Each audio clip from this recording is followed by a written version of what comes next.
You know, and of course, the thing that our fans love most, characters. The Tempest is filled with all your squad mates and crewmates.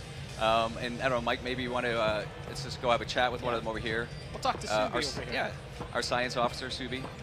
Ah, Pathfinder. It's so wonderful to meet you. I'm Dr. Suvi Anwar, assigned to act as liaison between your crew and the Nexus science team. Welcome to my team. I look forward to working obviously, just touching on it briefly, I can't wait to the get to the Paragon and Renegade choices are gone from Mass Effect now. Why the decision to go that route and just sort of branch out and give us a little bit more sort of exploring within conversation? No, there's a lot of reasons. I mean, when we started Mass Effect, we were coming off of KOTOR, remember? Yeah. And that was very light side, dark side. Yeah. Renegade, Paragon worked very well in that sort of type of thinking. But the other thing was, I always felt that Renegade Paragon was something that was very much associated with Shepard, the character themselves, right? Sure. Yeah. And so with Shepard, you know, sort of ending their story, moving on to something different, you know, we wanted to try to get back to some of the RPG roots and that sort of sense of role-playing the character. I think one of the problems with, you know, Renegade Paragon, people loved it. But you always kind of knew what your choice was going into a conversation. If you were doing a Renegade play, that's up to the right, right? So a couple of things we introduced were tones that, you know, allowed you to have sort of professional, casual tones or emotional and sort of more intelligent thinking tones. But then we also introduced sort of more of an agree, disagree for moments of choice, right? So that, you know, again, your choice to agree or disagree with someone would change based on the situation, or based on the person you're talking to, or whatever, right? So you could agree or disagree multiple times and, you know, switch back and forth. It just keeps you a little bit more engaged, I think. And is that going to drastically change the gameplay if I keep going back and forth with people all the time instead of just sticking with the course of positivity? Yeah, no, what we wanted to do is, again, not make it so like you're trying to game the system and make it more like real life. Sure. Right? Where it's just like, you know, right now, this moment feels like I want to be a bit casual and I want to be a bit cocky or something like that. That's And maybe cool. this one wants to be a bit more professional at this point. We do kind of track some of that stuff, but it's not so much to make it, to gamify it. It's just more so that you can see what your character's like. Okay. Awesome. Yep. So here we see a professional and casual choice here. Yep. So I'll take the casual choice. That's a lot of pages about dirt. Oh, you don't have to be kind.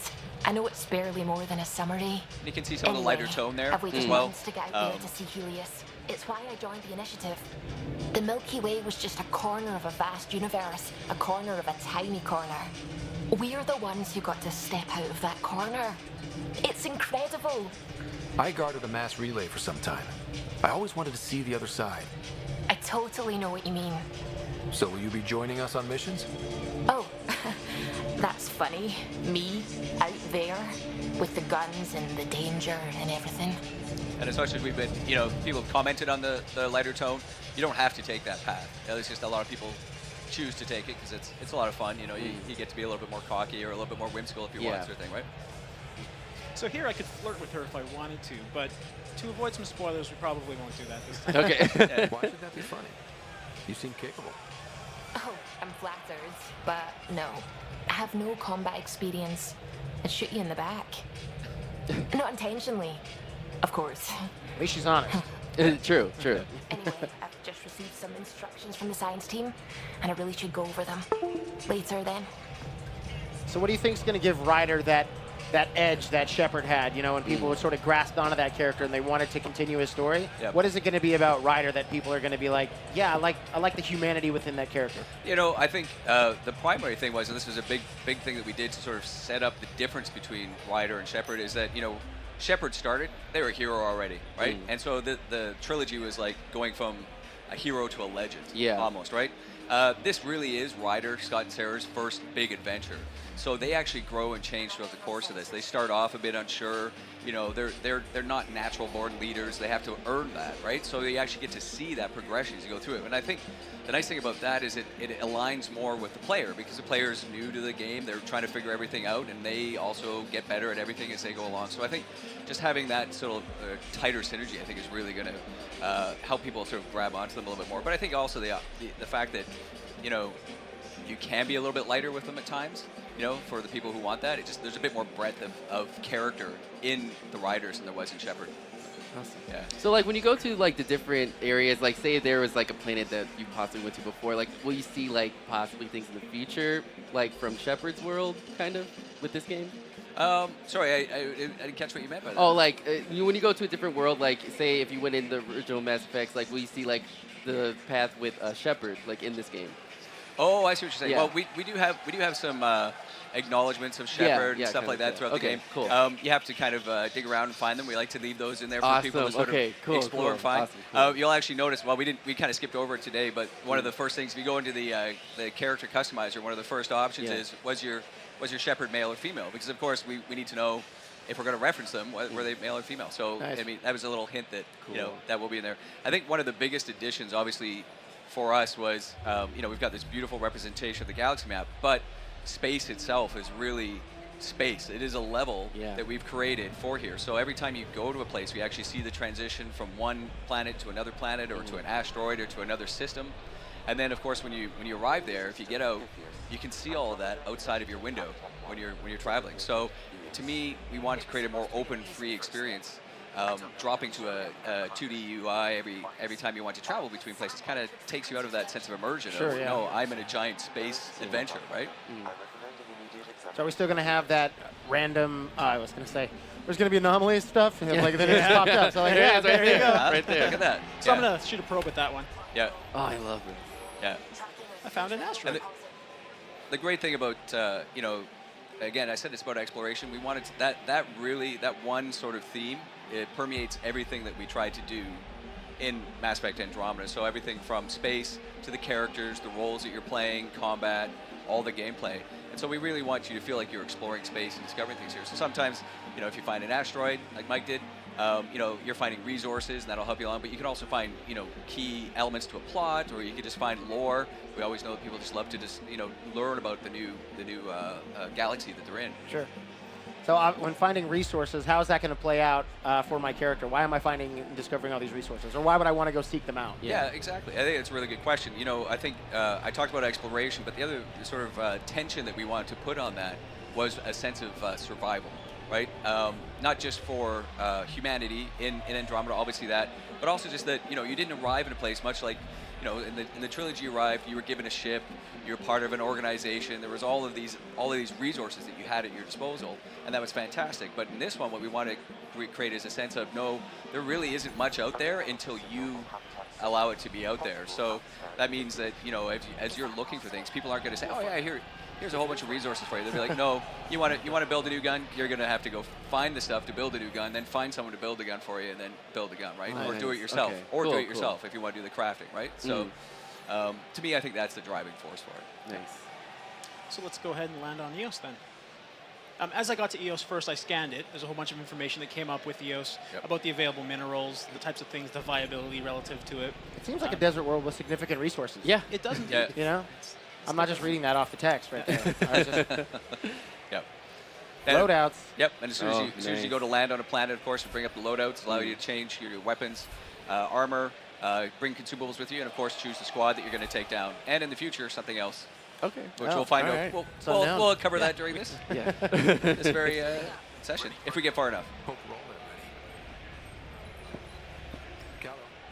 All right. Integrating search area from SAM. So I see some familiar races. Yeah. Yes, Solarian. Our Are pilot. you guys going to be I don't know if it's a spoiler, are you guys going to be introducing any new races, or are we going to see some races that are familiar from the Mass Effect trilogy previously? You mean today? But it's very. Or just like in in general. general? Yeah, You're going to see some new things? Yeah, we're definitely going to see some new things. We've already shown the Ket. We've seen little snippets of the Remnant. They're sort of like a robot race that's sort of been left behind, as you might have guessed, a Remnant.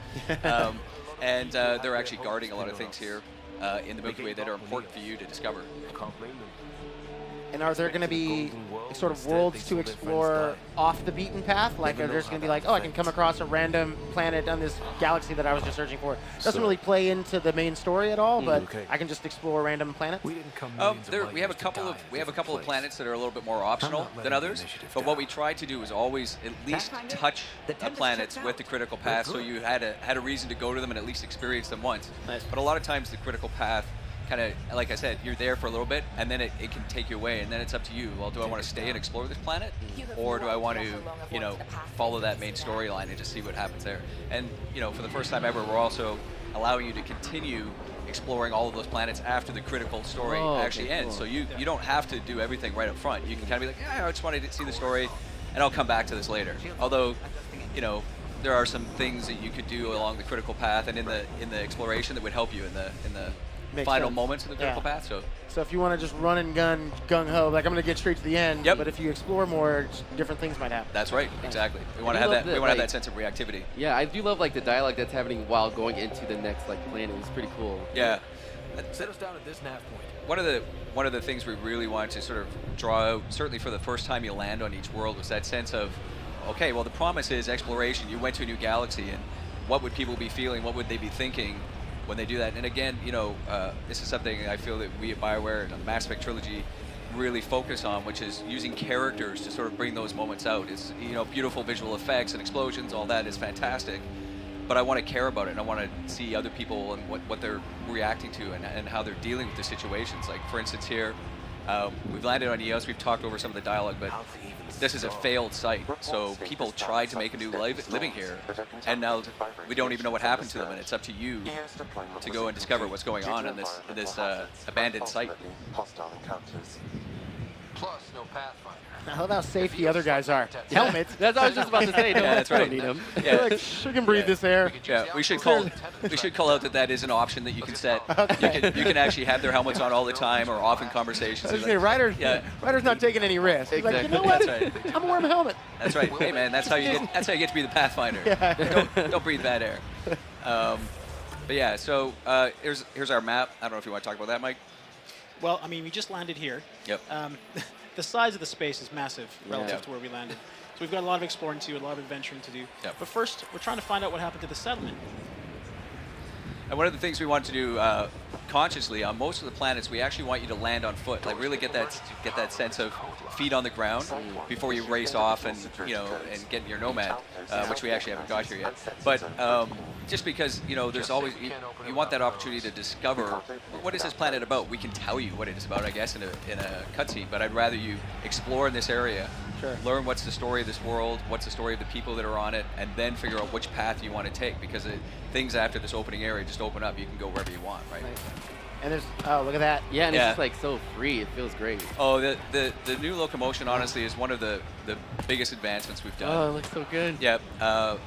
We have the boost, we have the jump, we have you can combine them together, and then you have the hover, which I love. You can hover while you're actually tight aiming, and as you get more skill with it, it's a lot of fun to play with those techniques, and it just allows you to get wherever you want, right? Like, I mean, it wasn't that long ago that in the trilogy you'd be able to walk up those stairs, but everything else was pretty much off limits to you, because there was no jump and no movement. But you can climb up on the roof if you want, leap over things. Basically, The just go power of wherever the you want. Pathfinder. Yeah. The power of the What's Pathfinder. up, Exploring Shepard? stuff. You couldn't jump, That's right. bro. Yeah, Step up your game. that's right. It Commander. would be much of a Pathfinder if you had to just always follow one path, right? Yeah. This is a great little. It just flashed very quickly there, but I'll talk about is the search mechanic that we have. Again, in the sort of this sort of theme of exploration, we don't always want to point you directly to something. We'll actually point you in the general direction, and then all of a sudden you get this little search indicator that kind of tells you as you're getting closer. Kind of a hot-cold mechanic as you get near it. Several of the plots use that just to encourage exploration again, encourage you to actually look around in the world and not just follow a specific dot on the UI. That's always cool. We suffered our first death today. Storm came out of nowhere.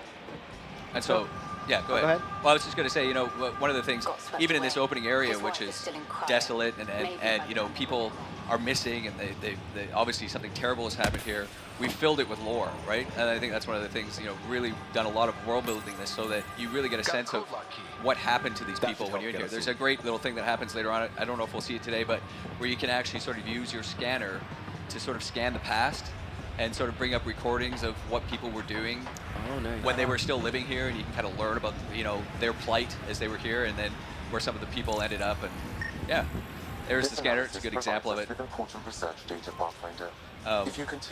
So you'll notice right there at the bottom, you got 10 points. There's 3 different points that you can get when you scan something. So scanning actually is tied into our research and development.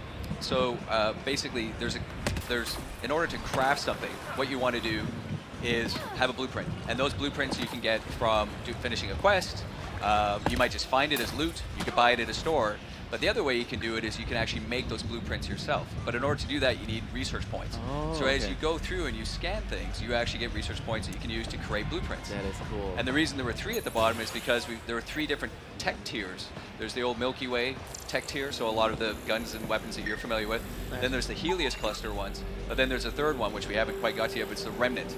And so you get to, and each of those has different perks and benefits as you follow those different paths if you want to examine them. And a lot of the, sort of best sort of crafting items that you want, you actually have to use this mechanic to do. Although you can still find those items in the world, or buy them if you want. But if you really want to have clear access to them, then you're gonna want to craft them. Oh, you went bye-bye. Did you guys see what that was? Show them again. Zoom in on that. Blastos. Blastos. Yeah? Come on. A little nod to the. It's nice to know that Blastos can make it all the way to Andromeda, right? They're like Twinkies. That's you know? right. It's like the Survive never-ending forever. treat. That's right. It'll be around forever. Well, what I was going to ask was, you mentioned like the lore within the world. Like with the previous Mass Effect games, we had the lore to play off of with 2 and 3, playing off the first one, recreating an entire new galaxy's worth of information. Like how much work goes into something like that? I mean, it's been a while since we've seen a Mass Effect game. Yeah, 5 years. 5 years worth of work. That's how long. Yeah. But I mean, like, what is that like for you guys getting to, create an entire lore behind a game that could potentially, hopefully, see sequels in the future? Yeah, I mean, honestly, that was one of the key things in going to Andromeda, I think, was, part of the magic of the first Mass Effect was there was no Mass Effect. We were inventing it as we went. And I think a lot of the magic came from us being able to look forward and just imagine what would be possible. And obviously part of that was we were gonna commit to a trilogy. So as we did 2 and 3, we were a bit more on the rails. We were still a lot of imagining and reacting to the fans and things like that in 2 and 3. But this was our opportunity to really start over. So, first things first, we carried over as much of the lore as we could that made sense into Andromeda. But then we just started building on top of that. And I think that freedom for the developers and for writers and the world builders is part of what will make Andromeda feel very fresh and new, right? That means look at this place. It's a wasteland. The radiation in Eos's atmosphere makes it difficult to cultivate life. Like even looking like in the horizon, you just see how big this world is. It's Oh so yeah. amazing. We'll get you to a vantage point later where you can see it even better. Nice. They're actually talking about one of the new important mechanics. They're talking about radiation. So a lot of the worlds that you go to will have hazards on them. Now some of them, like this planet, has a global hazard, and there's sort of a perimeter around this area that's set up to keep it safe. We don't want to, make it too difficult for the player right off the bat. But as you explore out on this planet, it's radiation. And what happens is you have a life support, and whether you're in the Nomad or you're out on your own, that life support will slowly go down. So you need to find safe zones in order to recharge your life support. Even if you're in the Nomad? Even if you're in the Nomad. It goes down slower if you're in the Nomad. It provides an extra layer. But if the Nomad's life support runs out, it blows up and you die, and that's terrible. So you don't want that to ever happen. But we also have localized hazards. So a lot of times you'll be going through and maybe there's just like a pool of acid or something like that, and that'll take your life support down like almost immediately. So just another sort of sense of survival out there, and just try to keep you aware that the world isn't necessarily a friendly place, or these worlds aren't. Yeah. I mean, introducing something like the jump pack, Yeah. it's like that adds a level of verticality that wasn't really in previous Mass Effect games Exactly. before. Yeah. How does that change up the way you have to approach combat? Oh, combat, level design, everything. Like it really changed all of those things. Even just the metrics for everything, right? Because all of a sudden, if you don't want a player to be able to get somewhere, well, that's a lot different than in the past, I can right? hit this rock if I jump here and jump over here and jetpack over there. I can make it. And honestly, I can't wait. I mean, we do as much testing as we can, but the players are going to get to places we didn't even know were possible, I'm sure, with this stuff, which is awesome. That's fun. We'll wait and see what happens with that. But, I think, when you look at all of the locomotion that we have, the boosts and the jumps, it makes combat feel much more fluid and dynamic than we've ever had before. And of course, we've also got the procedural cover system. So pretty much anything that's out there, you can take cover behind, and it's not modal, so you just slide into it and slide out of it. It takes a little bit of getting used to, I find. Most people, especially if they're really familiar with the trilogy. Snap cover. Yeah, they're just like, Exactly. wait, this doesn't work the way I thought. But the nice thing is, like, this is for me, and I've seen other people do this. When you first start playing, you stick to cover quite a bit because okay, I gotta figure this out. But now you're not kind of stuck to it anymore. And as you get a bit better, you find yourself just kind of running into combats and doing crazy stuff. and not using the cover that much, and then you up it to hardcore insanity, and you're back in cover again. See, now I'm really curious about like the enemies. Like, well, we don't want to spoil it, but like, I'm hoping that something will pop out so we can see some action. Oh yeah, there's gonna be some action here. Okay, cool. Yeah, we're cool. taking it slow. We're taking it slow so we can look around and take a look at some of the stuff here. But I do like. There's so much you can explore in here, which is awesome. oh yeah, and we're actually kind of just getting the critical path elements of this out of the way. But all the buildings in there are explorable. Although some of them need the power to come on before you can actually explore them. Are you run up there? I like what happens when you run up here. Or really, Ryder? You got Callow, our pilot, saying, "What are you doing running on my ship?" You guys, taking Yeah. pride in his ship. You don't Yeah, want anybody just true. walking all over his ship. Yeah. Just coming out here. And this is the first sort of open world that you get to land on, and so we do gate things a little bit with this. We want to teach you a few things on it, but all the other worlds that you land on, you really are. It is just free form. Like you land, just go do what you want if you want. Yeah. It's like, look, guy, we did land. There's the ship. Yeah. There it is. It's parked right there out in front. Yeah. Yeah. So you guys want to see a little bit of combat? Mike's going to show us a bit here. All right, here we go. Here we Get down go. to the nitty-gritty. Yeah. Of course, you can still give your squad commands like you could Okay. before. Move them in different locations. You can, with the left and right D-pad, you can send them individually, or if you push up on the D-pad, you send them both at the same time, either to a position or to attack. And hopefully we'll see some of Cora's moves. She's got some cool moves. These dropships are a real pain in the butt. You'll see them all throughout the game. Now, so these guys, these are the Ket. One of the interesting things is that while we find them here in Andromeda, they're not actually native to this area. So that's one of the little mysteries that we find, that they're here as invaders themselves. Where are they from? Where are they from? Where Exactly. did they come from? Exactly. Yeah, and you see a lot of the, he's got a concussive shot there. You see a lot more physics reactivity on the characters, and that just ties in well. When we move a little bit further in to the game, you've got 3 powers at once. You're using a lot of biotics. Guys are flying in every which direction. Oh man. Oh yeah, and you can see he's nailing them with the headshots there. Liam's down. So this is similar to our multiplayer before. What are you doing, bro? Come on. I know. It's their first battle. He's like, I wasn't expecting it. Yeah. Ryder, help. Yeah. Again, that's why you're the Pathfinder. Yeah. Right? Yeah. You gotta. That's why maybe if he was wearing his helmet, True. Would've been a little Exactly. safe. Exactly. Should have thought of that. think about these things when That's you're going right. into battle. Like, maybe I should throw this on as just a little extra protector. Yeah. Maybe just like a helmet. So yeah, basically what we've learned so far, as far from a story perspective, is that this guy had shut down the power. This guy we're about to meet here. Sure, use the power relay. Hell, take whatever you like. But he was turning off the power so he wouldn't draw the Ket, who are quite prolific on this planet. Alright. Shuttles aren't fun in these winds. You need wheels.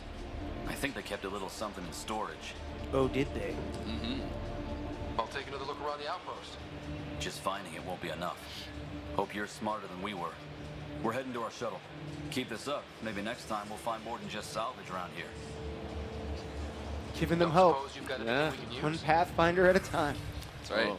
And so he's actually a store. So every once in a while, scattered throughout the world, you can find stores and talk to people, trade things. Nice. One of the interesting things we've done is that he was mentioning salvage. So obviously, you go to a new galaxy, credits don't mean that much, except for maybe the people that are on the Nexus and stuff like that. So really, what most of the funds that you find are by finding salvage, and then whenever you get to a store, you can actually just trade that salvage. And just it's a bit more of an in fiction, like we wouldn't all be running around finding credits everywhere. So. Yeah, sure. Right. Yeah. These people just keep leaving all their money all over the place. So nice of you. It's funny how the Ket have the exact same currency system as we do. Yeah, we wanted to avoid things like that. Yeah. Yeah, so Mike's now going to go see what it takes to find our Nomad.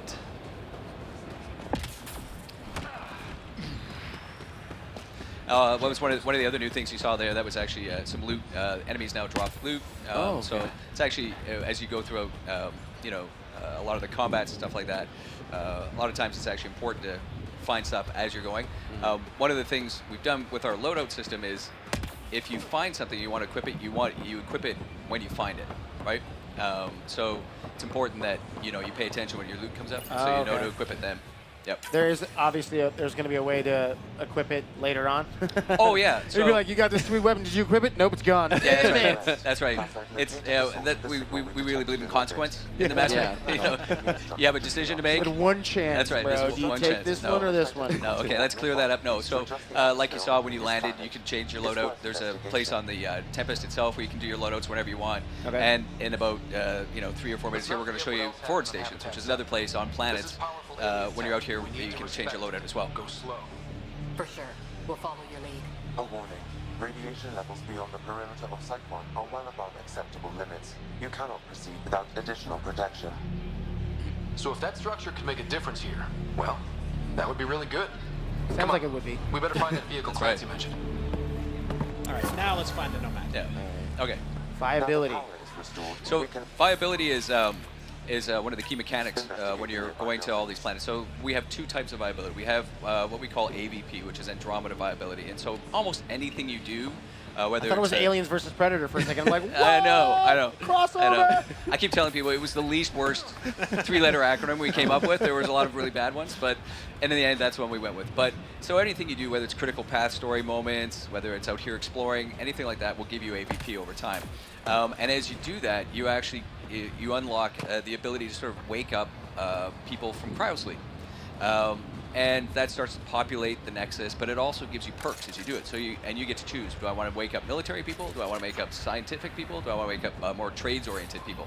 And you can choose perks in that. So, and it kind of happens on a linear scale as you go throughout the game as you're doing that. So that's AVP. But then each planet itself also has its own viability that you're trying to do, and that's important because until a planet reaches a certain viability level, you can't do much on it. So you couldn't, for instance, put down an outpost on it. But that is one of the things that eventually, if we get the viability high enough here on EOS, we can bring down an outpost, a whole new little area with new quests and new people in it, stores and other things that you can do. And it actually starts to change the way the world appears and what you can do on it. So it adds even more to a world that you potentially already cleared out. That's right. Yep, exactly. And a lot of times also just takes you out, the quest will take you out to places where you haven't necessarily gone before. Right? This Nice. must be what Clancy More of a reason to explore more of the planet. Yep. from a forward station. Yep. And obviously, besides sort of like the mission stuff and the stuff that you're sent out to do, there's more to find and discover Yeah. when you're searching around these planets. Oh, totally. I mean, one of the really important things is, I mean, this is your first one, so again, there's a lot of tutorial here, and this one's very much framed around the sort of idea of humanity's first settlement. But the other worlds you go to, many of them are alien worlds, and there's already either aliens there or other people situated there. They all have their own story and their own unique narrative, and a lot of them even have like a main quest line that goes through them. Actually, all of them have a main quest line that goes through them with usually an important decision. So a lot of times you can just say, you know what, tonight I'm going to do this planet, and actually maybe tonight's aggressive. It might be today and tomorrow I'm going to do this planet. But you can actually follow the story throughout it. Just get lost in that one world and enjoy it, and just focus on everything's there. And all the stories interwoven, unlike Mass Effect 1, where the worlds are beautiful, but they were a bit barren. We've really threaded a lot of content throughout these, and I think that's actually an important point, which is, the game isn't just bigger, from a footprint size. We've actually put a lot of content in here. I was looking at the stats actually recently from Mass Effect 3. I think we had something like 670 unique characters, that would speak to you. Yeah. In Mass Effect 3, we've got over 1,200 in this one. And when you look at the dialogue options, we're basically the equivalent of Mass Effect 2 and 3 put together. Wow. Right? That is so amazing. So it's not just about, hey, we created these big, vast open areas. We actually populated it with story as well and narrative. That's so cool. So to get to the Nomad, we had to call down a forward station because we have no codes. So forward stations, Mac, I don't know if you want to talk Automated about this. forward station deployment. That's cool. Yeah. Nice. So these things are all sort of hovering in orbit, waiting for you to discover locations as you go through the world, and they're really critical because one of the things you'll notice when you're in them, we're already safe here, but that little ring there, if it was in a hazard zone, that would protect you and allow your life support to recharge as well for you and the Normandy, or you and the Nomad. So that would allow you to sort of come in here and find a little bit of a safe zone. If you lose the Nomad or you're far away from it, you can also call the Nomad to you. It also replenishes your stores, your health, and your ammo. Nice. But then it's also got, I love these, they've got these little sort of terminals that you can access. And as you find more of them, it tells you a kind of ongoing sort of story of what you're discovering about the world, usually from like a geological or weather perspective sort of thing of what you're discovering there. And then, of course, it'll also let you change your loadout, which is what we were talking about before. So nice, if Mike wanted to change his loadout here, he could do it. He could also change who's with him. You know, it's like, oh no, you know, I actually want to take Vetra with me now. Okay. You can change it right here. Cool. Awesome. And one of the things that we just saw, Yep. hopefully we can touch back on it after. Yeah, I was wondering what was in there. Oh, what's in there? Oh. There it is. Nice, nice. Nice little reveal. Mm-hmm. Six-wheel Nomad. And this thing Nice. is a lot of fun to drive. Mm-hmm. Sorry, somebody was saying something. Oh yeah, no, Yeah. was just talking about the upgrades for your character. Right. It looked, to the skill set thing. Yep. So I think it's really important, and we've talked about this before, but this is probably one of the biggest changes to the way, you know, sort of you level up your characters. In the past, you would have chosen, I want to be a vanguard right at the beginning. I see Yeah, I branches. see that. I see That's that. right. Or I want to be a soldier, right? In this game, all of the powers are available to everybody at any time, so you just choose. And then what you do afterwards is after you've chosen which powers you want, we have what we call profiles, and the profiles roughly map to those different classes, but they're more about giving you perks based off of your choices as opposed to predefining which path you should take, right? So in this case, Mike's going to add Incinerate, and let's see what happens. Yeah, because lighting things on fire. That's right. Always a smart Always idea. fun. True. Yep. True. And when he confirms it, there you go. So you can see he's still got the soldier. Most of his points right now are in combat, so the soldier profile is the one that's available to him. But if he were to put more points into tech skills, then we'd start to see other profiles become available. If you put them, you know, if you want to go into the biotic skills, his Vanguard profile will come up. Can you just do that at any time, or do you have to do a certain thing before you can? No, as long as you have 3 skill points. So here's the Infiltrator, for example. If I did 3 in combat, 3 in soldier rather, and 3 in tech. Yep. Oh, it's got a little unlock thing at the okay. Yeah. And what'll happen is it'll actually tell you when you have new skills unlocked, and then as you unlock skills, it'll tell you when you get new profiles unlocked as well. Nice. Yeah. So it's much more free form, and it's fun. I mean, watching people play it. Some people are of the mind that they choose 3 powers and they just master those 3 powers, and that's all they do.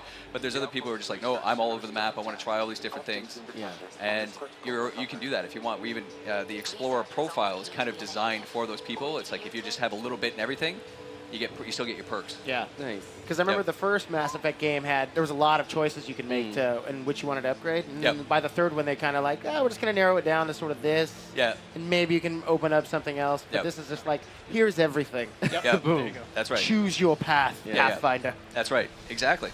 And there are certain skills that aren't available until you put certain amount of points into other things. So that not everything is there, but you can preview it and see what's there. Okay. So you can kind of get a sense of which path you might want to head down.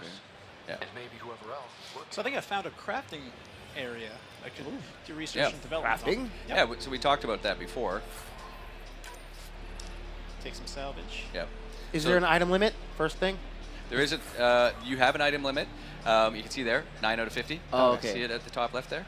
So you start with that. Remember I mentioned the cryopod perks earlier. So waking people up, your AVP. One of the perks you can do there is to increase your item limit if you want to increase that. Things like salvage credits, some of the sort of materials, they don't take up room. Oh, do they stack on top of each other? So Yep, it's like, they stack on each other, but they also don't take up room at all. Like we just say they don't. But it's more things like things that you could buy and sell at a store, like your weapons, your armor, blueprints, things like that. So on the left side, this is what we were talking about before. If you want to go in there, Mike, this is the research side of things. So if you see at the top there's 3 different tech tiers. We're in the Andromeda one, then we went to the Helios one, and then there's a mysterious third one, which isn't available yet because we're about to learn about that sooner. You can see that Mike's already scanned enough sort of Milky Way things that he has 50 points. There's probably not much you can do with 50 points at this point. But once you get enough of those, you can go in. Let's say you want to build one of those, clicks on it, and you'll see how many tiers there are of this. So if you want to pick one, there you go. Oh, wow. There's actually five tiers. So the weapons actually evolve over time. So does the gear. It evolves over time. So it kind of keeps pace with your progression as you go. But like I said, he doesn't really have enough points in here. And this is just to build a blueprint for sort of a special item. if we wanted to actually just build something and craft something right now, what we could do is, oh, you're going to do an augment. Nice. Yeah, I'll research an augment here. Good for you. I'm going to Aerial lubrication. Very highly touted in the world of Andromeda. The cool thing about augments actually are, you remember mods from the trilogy, like weapons, certain weapons and armor allow you to put mods in them so you can take in and out, and they just give it an extra bonus. An augment is something that you can put in only when you craft it that one time, but usually they're quite powerful. So some of them will, like one of my favorites is you can basically turn all your projectiles into heat-seeking plasma. So imagine the sniper rifle that always hits. Right, but you can. but here is Check, where please. Yes, but here is where the choice comes in. Is that when you craft that augment, it gives you one version of it, and it gives you the ability to now find that augmentation in the world, but you can never craft it again. So you want to make sure you use it, appropriately. So you can't just have heat-seeking everything. And do I want to put it on my level 1 or my level 2 pistol, or do I want to save this augment maybe and put it on a level 5 later on? I don't know. Right. So now you guys are getting tricky. Yeah, we're getting I was like, I'm going to have heat-seeking level 1 sniper rifles that are just never going to miss. That's right. Let me get that level 5. It's like, can't heat-seek. So on the right side here, once you get into the development side, these are all the blueprints that you either have or could have in the future, and some of the ones that you can build. So I think it looks like you've got about 4 that you could probably build right now, or 6 on the left-hand side there. So those are the ones that we actually have enough materials for, and this is where materials become important. So if you see at the bottom there, it calls out the different materials you need. If you hit triangle there, or there, it'll actually give you a little bit more detail on the weapon that you're going to check out if you want. Or, sorry, Y, yep. But yeah, and then when he goes to create it, he can actually rename it. What? And this is really helpful if you put an augment in it, I find. Anyway, because I want to go, well, this is my heat-seeking plasma-matic. It's my face melter sniper rifle. Right. Or you could give it something more creative than I just did. Right? But, I thought face melter was pretty awesome. Yep. So I just crafted the Matic then. There you go. And you got skills and you just leveled up, so he's actually going to be able to skill up here if he wants. Just like that. Boom. And maybe we'll open up I bet you if you do this, you'll be able to open up a new profile as well, which would be great. Oh, so close. No, you've got it. You should have enough. It should be 3 points in each. Let's see, back out. Yes. Boom. There we go. There you go. Yeah. Infiltrator unlocked. Right? So now if he goes over, and you can see the difference between the combat and the soldier and the infiltrator perk there, right? Weapon accuracy, weapon stability, yes. Yeah. Now one of the other interesting won't show off very well at the opening of the game here, but if you bring out if you go back into that, Mike, we can show them how you can set up favorites, right? So if you go in here, if you just hit the main menu there, you'll go into favorites. So what you can do is you can actually take your 3 current powers and your current profile that you've got and map them to a favorite, right? And you can do that up to 4 times throughout there. So right now that's his current one. And then when you're playing the game, when you just quickly tap to bring up your weapon wheel. One more tap, you can actually see your favorites switch. So like while you're in the middle of a fight, you're like, okay, this is my infiltrator sniper profile. I want it, but you realize, oh no. What I really want is my Vanguard profile for this fight, right? Or for this area that I'm in. You just swap it, just right on the fly. Nice. Yep. Cool. Yep. So it's like you have multiple riders with you at a time. Yeah. Exactly. And so the fun thing is the narrative sort of conceit for all of this, like it's important to us that these things are internally consistent, is that you have Sam, you have this AI who is sort of connected to you and helping you sort of manage all of these different profiles. And there's a little bit of a story about how they can do that. Technically, a Sam shouldn't be able to do that to you, but they can, so that's an interesting storyline that people should follow when they get in there. All these secrets. So many secrets. So many secrets. So little time until we can discover them. And so you see as he charged there, he's turning visible. That's actually just a nice little visual perk that you get from choosing the infiltrator profile. Okay. Okay. So that's why I wasn't happening before. Okay. Yep, that's right. Yeah.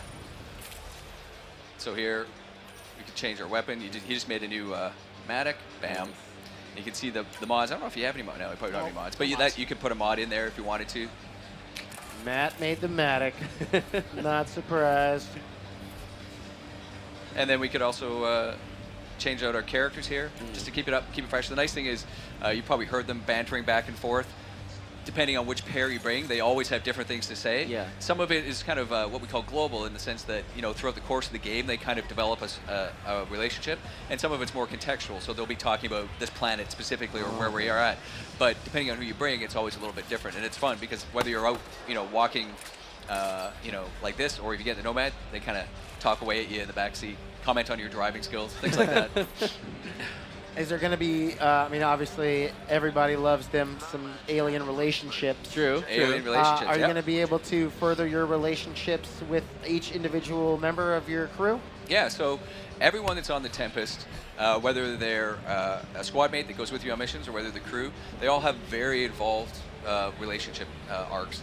I think I mentioned it somewhere recently, and someone's been quoting it back to me, but it's true, which is our lightest squad mate, so least amount of dialogue lines in Andromeda is larger by dialogue line count than our largest was in Mass Effect 3, right? So we've kind of doubled down on that. And part of that's just the length of the game and how much you're in there and the amount of things that we want, you know, the world to seem reactive to.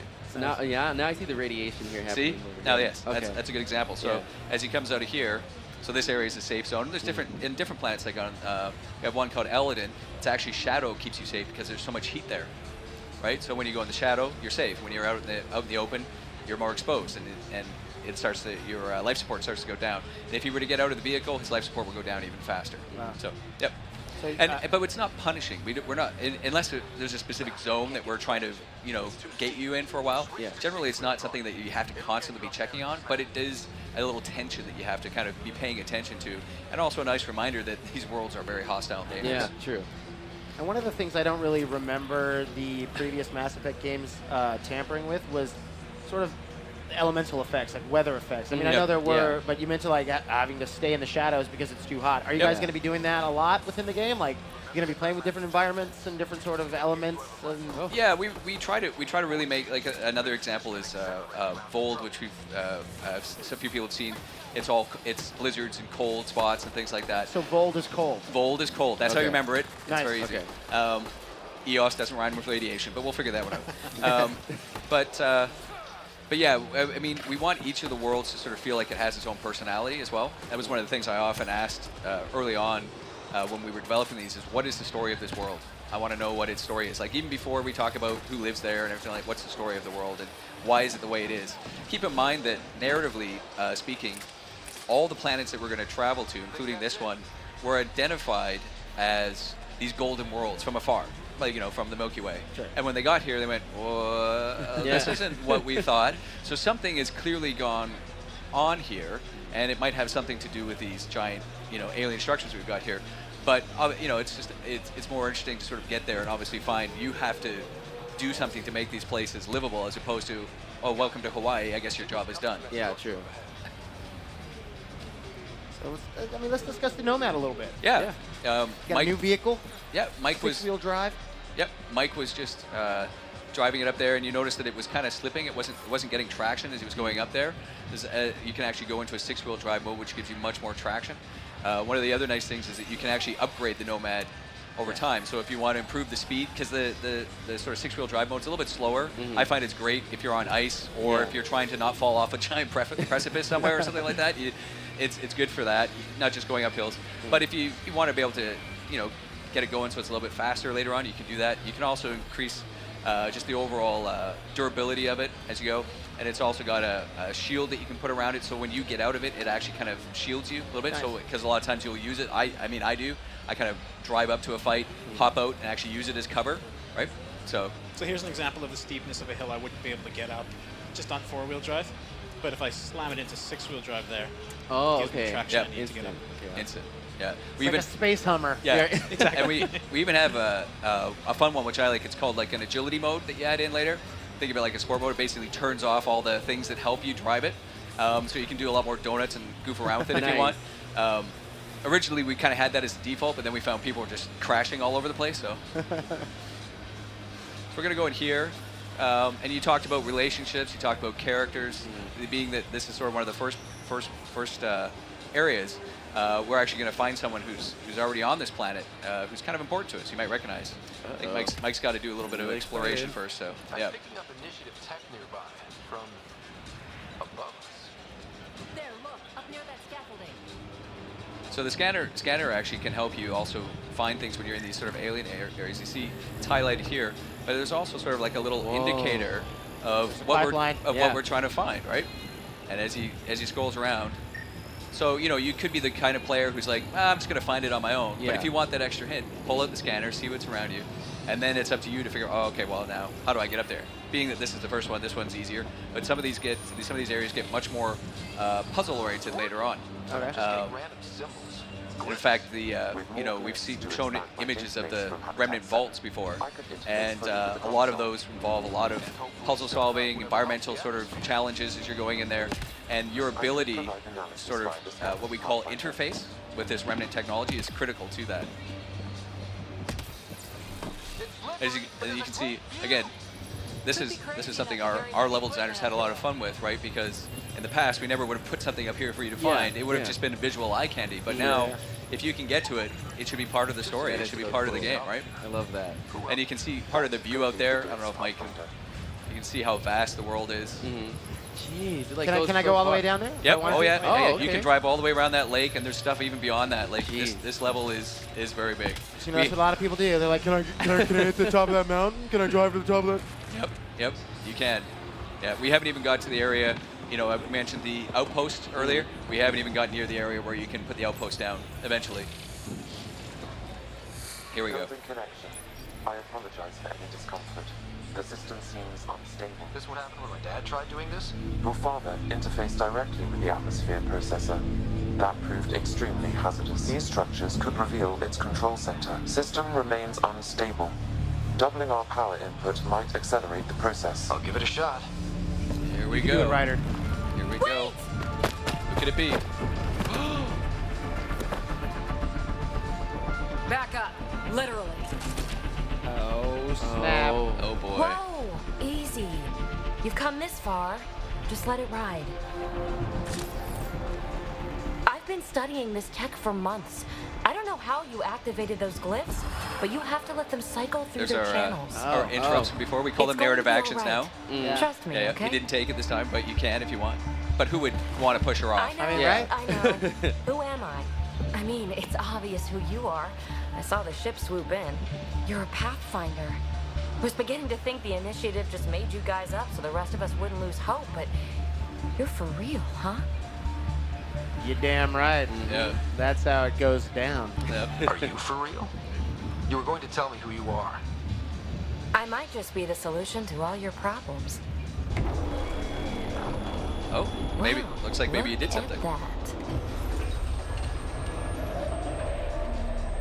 Oh, yes. System has stabilized. So you can I'm see, establishing a connection. you know, there are these vast areas. There's lots of things to explore, but the storytelling is still critical throughout, right? crap. We want to have these moments where character focused, help move things along, right? What are they? Later. Just take them out. Uh-oh. Keep targeting that one. They This make is a just little a fun. taste. I know. A taste. We haven't even Yeah. gotten into This- the whole thing yet. Oh no, like you are. Well, I mean, when he finishes his combat, we'll pull up the map. We'll look at the viability. He's done a few things on this planet, but you'll notice that we're not very far along. And this is only like the first like planet too. So there's like so much. I'm Oh yeah, really yeah. excited. And then there's the whole critical path. Plus we Yeah. have sort of hubs that story hubs that you can go to, and then the loyalty missions as well, right? Yeah. And as much as possible, those are all interwoven into these planets or near them. Sometimes you're going to a moon, and My first tangle with the remnant was a lot messier. there she is. These models, Remnants. the Observer and Assembler bots, they're all the remnants of something much bigger. Yeah. There you go. But that's too long. So that's just I hate a long. sprinkling So, of what to Sprinkles. expect. Yep. March 21st. It's coming. It's coming in hot, It's coming. guys. Yeah. Yep. Can't Yeah. wait. Thanks so much for it's having us. just like, here's a little taste of what Peebee has. Like, Yeah. oh, but I wanted Yeah. to play more with Peebee. Yeah. You guys, Yeah. I know there's a lot of people out there that can't wait to get their hands on. I, for one, I just Yep. need to get. I want to True. play it. I want to be playing it right now. Yes. I'm glad you got to play for the whole hour, Mike. Thanks Yeah. so much, Mike. Mike, thank you.